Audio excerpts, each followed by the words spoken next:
Good morning. This is a 2-second improvement for Sam that he's going to work on because it's a little bit confusing for him.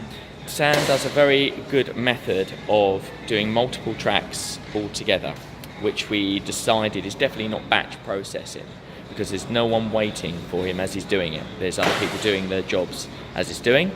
So to do 3, 6 like this together means that it is more efficient.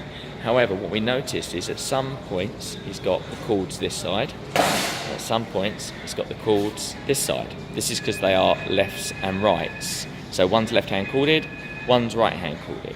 What we were discussing was the motion from going from one end to the other end each time.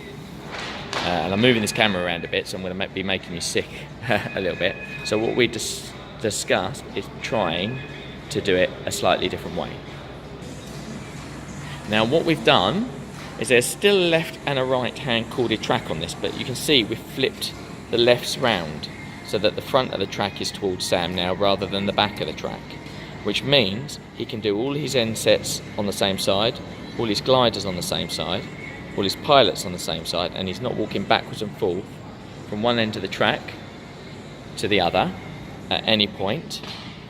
The only problem with this is now slightly out of Sam's comfort zone because the one thing he has to remember is this overlap arm has to be put on the opposite way round, as you can see here, because the overlap arm always has to be on the face.